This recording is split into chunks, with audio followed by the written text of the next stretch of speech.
Shalom saudara yang dikasihi oleh Tuhan Yesus Kristus. Mari siapkan hati kita untuk masuk di dalam mezbah syukur hari ini. Allah Bapa yang Maha Kudus, saat ini kami datang kembali menghadap Bapa. Kami mau membawa korban syukur kami di dalam pujian penyembahan kepada Bapa di surga. Kuduskanlah kami ya Allah, layakkan kami di hadapan-Mu ya Bapa, agar penyembahan kami boleh sampai di takhta-Mu yang maha tinggi.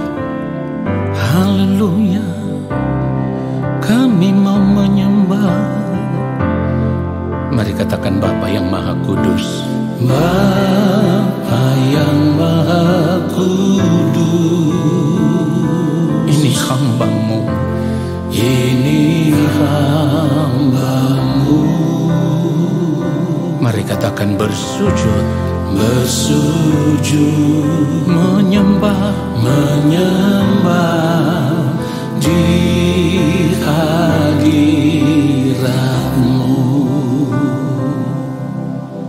Oh, Bapa yang Maha Mulia, Bapa yang Maha Mulia, ini hamba-Mu, ini hamba-Mu. Katakan layakkan, layakkan hidupku, hidupku menyembah Bapa. Ku bawa korban syukur, ku bawa korban syukur di dalam penyembahan, di dalam penyembahanku.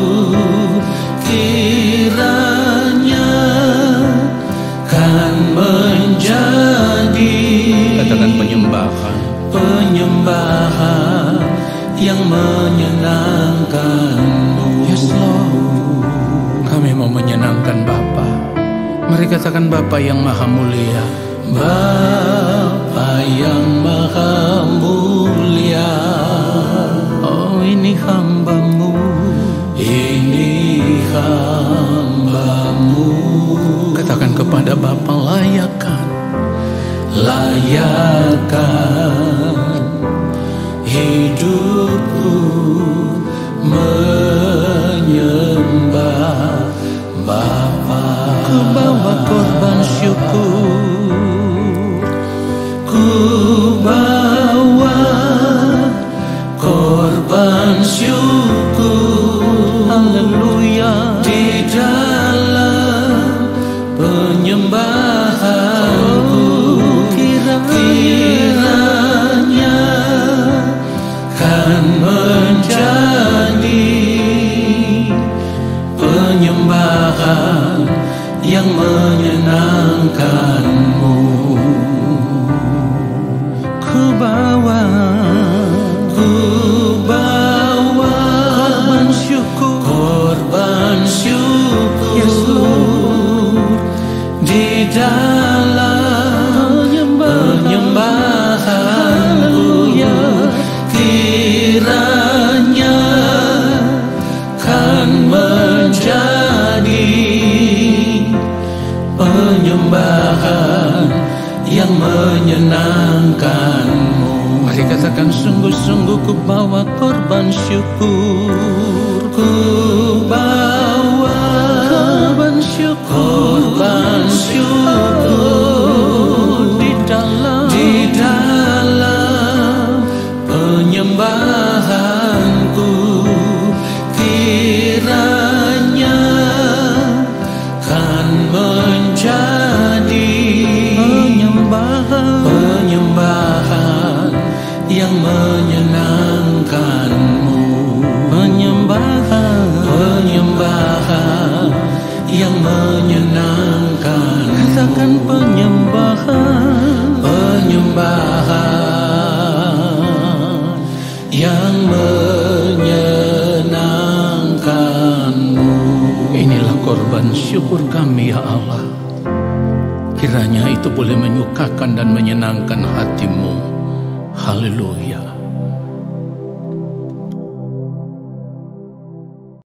Mari kita berdoa. Allah Bapa kami yang ada di dalam kerajaan sorga, Allah yang maha kudus, Allah yang maha agung, Allah yang maha mulia, kembali kami mau mendengarkan kebenaran firman-Mu. Bapa, berbicaralah bagi kami, Roh Kudus berikan kami hikmat pengertian, supaya kami dapat mengerti akan kebenaran firman-Mu ya Allah. Di dalam nama Tuhan Yesus Kristus, haleluya. Amin. Saudara yang dikasihi oleh Tuhan Yesus Kristus,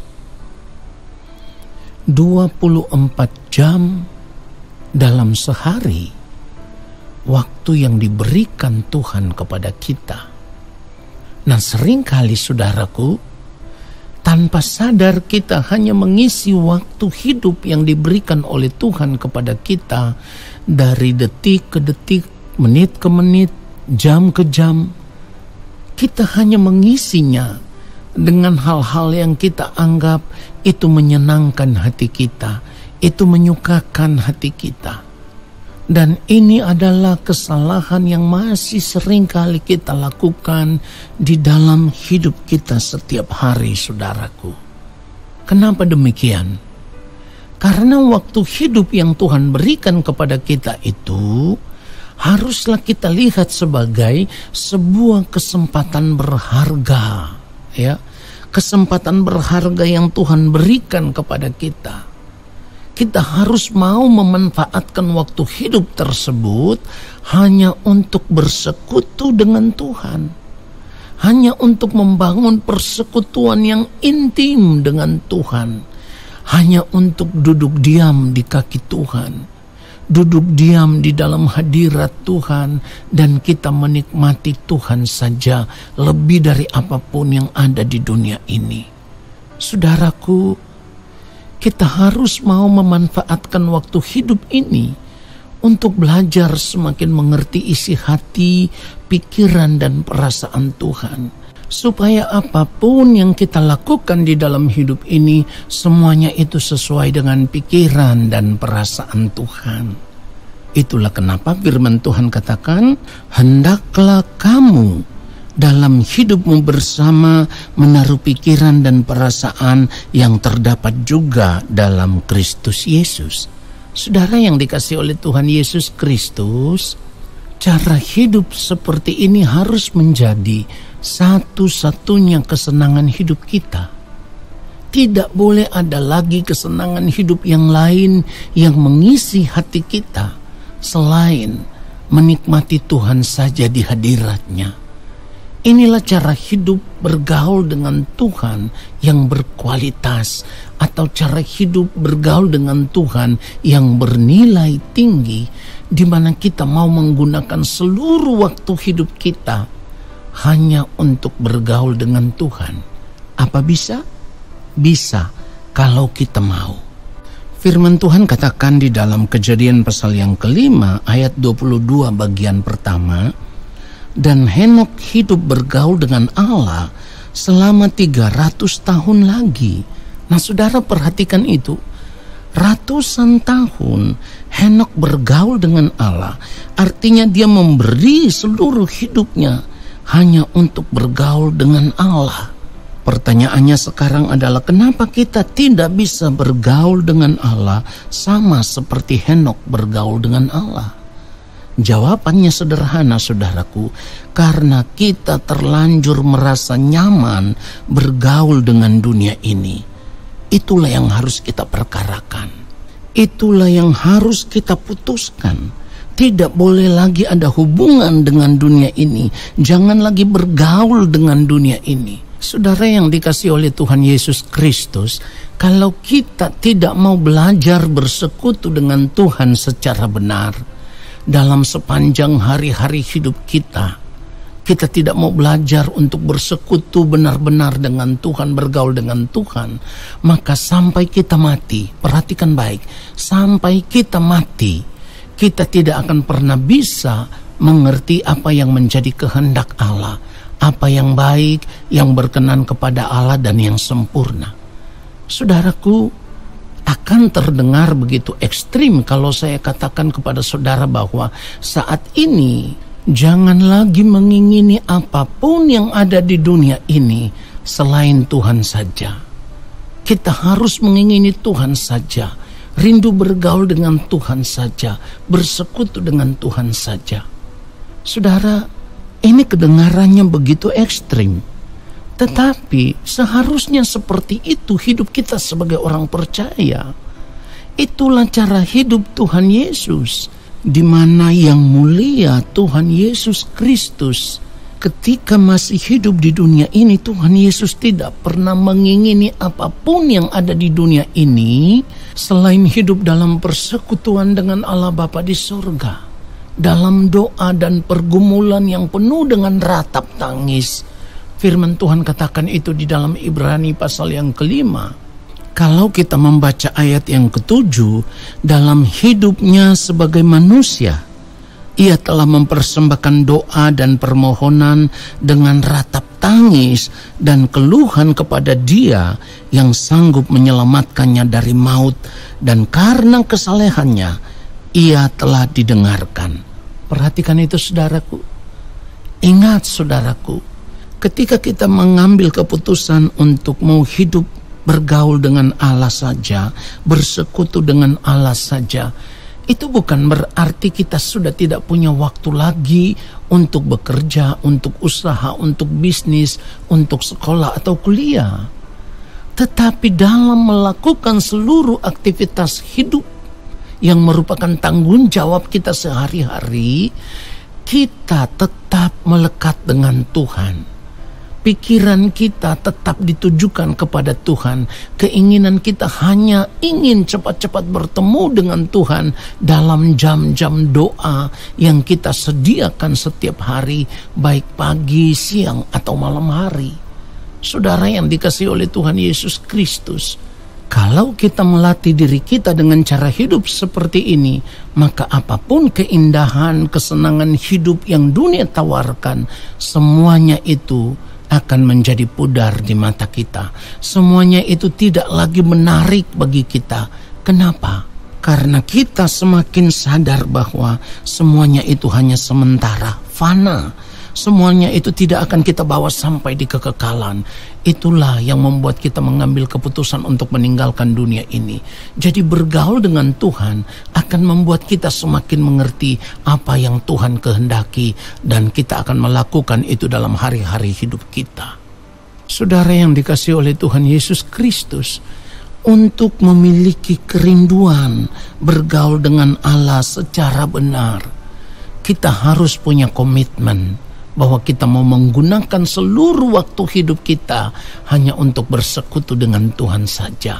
Cara hidup seperti inilah yang akan membuat kita semakin peka terhadap setiap tindakan hidup kita yang salah. Karena Roh Kudus akan menerangi mata hati kita, pikiran kita, sehingga kita bisa mengerti semua yang kita lakukan itu apakah menyenangkan hati Bapa di sorga atau melukai hati Bapa di sorga. Saudara yang dikasihi oleh Tuhan Yesus Kristus, orang yang memiliki persekutuan secara benar dengan Tuhan tidak akan gampang untuk melukai atau menyakiti atau mengecewakan orang lain dengan tindakan hidup yang tidak pantas. Sebab apapun yang dilakukan dalam hidupnya, ia mau semuanya itu menyenangkan hati Bapa di sorga, menyukakan hati Bapa di sorga. Ini seperti yang dimaksudkan firman Tuhan di dalam 1 Korintus 10 ayat 31. Jika engkau makan atau jika engkau minum atau jika engkau melakukan segala sesuatu yang lain, lakukanlah semuanya itu untuk kemuliaan Allah. Cara hidup seperti inilah yang dimiliki oleh Tuhan Yesus Kristus selama yang mulia Tuhan Yesus Kristus hidup di dunia ini. Selalu membuat Bapa di sorga disenangkan. Itulah kenapa Allah Bapa di sorga berkata, inilah anakku yang kukasihi, kepadanya lah aku berkenan. Saudara, standar hidup seperti inilah yang harus kita miliki sebagai orang percaya. Hidup kita tidak untuk yang lain, tetapi hanya untuk bergaul dengan Allah, bersekutu dengan Allah. Dan kita tahu, orang yang bersekutu dengan Allah, bergaul dengan Allah, mereka akan diterima di dalam kerajaan Allah. Tuhan Yesus memberkati kita semua. Haleluya. Amin. Mari kita berdoa. Yang mulia Allah Bapa yang ada di dalam kerajaan sorga, terima kasih untuk firman-Mu. Sebab firman-Mu menyadarkan kami, terlalu banyak waktu hidup yang kami gunakan untuk hal-hal yang tidak sesuai dengan kehendak-Mu. Seharusnya kami mengerti bahwa waktu hidup yang Engkau berikan kepada kami harus kami gunakan untuk lebih dekat kepadamu, duduk diam di dalam hadirat-Mu, membangun persekutuan dengan Engkau ya Tuhan, bergaul semakin intim dengan Engkau ya Bapa di sorga. Terima kasih Bapa, firman-Mu menyadarkan kami, dan kami tidak mau lagi menyia-nyiakan waktu hidup yang Tuhan berikan bagi kami saat ini. Di sepanjang sisa umur hidup kami mau belajar terus untuk hidup melekat dengan Tuhan, belajar mengerti apa yang menjadi kehendak-Mu ya Bapa, dan melakukannya sesuai dengan pikiran dan perasaan-Mu ya Allah. Di dalam nama Tuhan Yesus Kristus kami bersyukur untuk kebenaran firman Tuhan ini. Dan saatnya kami semua mau mengangkat tangan di hadapan Bapa di sorga. Kami percaya Bapa berkenan menurunkan tangan dan memberkati kami semua. Turunlah atas kehidupan kami segala berkat kasih karunia daripada Allah Bapa di sorga. Rahmat cinta kasih yang berlimpah-limpah dari Gembala Agung yang mulia Tuhan Yesus Kristus, di dalam persekutuan yang manis dengan Roh Allah yang kudus, menyertai langkah hidup kami dan memberkati kami, sekarang dan sampai selama-lamanya. Amin. Selamat menjalankan aktivitas di sepanjang hari ini saudaraku. Tuhan Yesus memberkati kita semua. Sampai jumpa di dalam Mesbah Syukur besok hari. Shalom.